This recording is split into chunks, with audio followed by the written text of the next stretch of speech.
I read an article in Shanghai's City Weekend magazine. There were some quotes in it that I want to read. So one was, maximalist fashion has come to Shanghai in a major way, and it's official. Less is no longer more. More is more.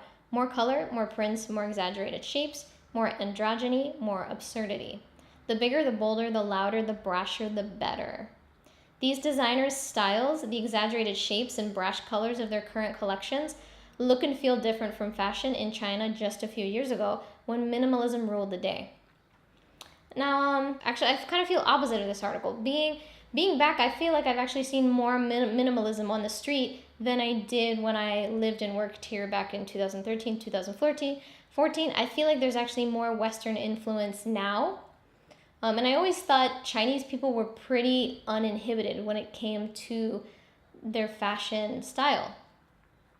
But then I realized that I think my observations were really based off of Shanghai's street style.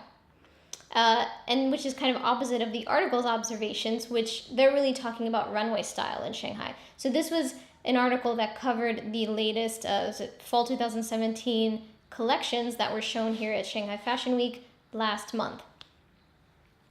And I do feel like there is slightly more of a divide between the runway and the street style here in Shanghai than, for example, New York City.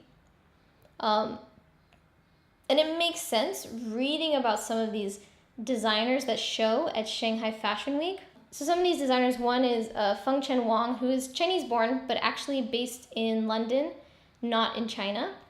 She was also educated at the Royal College of Art in London. And a quote from an interview that she did last year, she said, "I'm always inspired by the people around me in real life." And her real life kind of seems like it's in London right now. Another designer, Angel Chen, who showed here at Shanghai Fashion Week, is from Shenzhen born, but graduated from Central St. Martin's in London. And in an interview last year, she was asked if she considered her brand to be China or UK born. And she answered a bit of both. The creative design was done in London and all the production in China. Okay. So she says that she's currently Shanghai based now, though, I think after she graduated. And she showed her latest collection, though, at Milan Fashion Week first, and then she showed it second here at Shanghai Fashion Week. Another designer is Uma Wang, who she was also educated at Central St. Martin's in London before she moved back to China to work here and start her collection.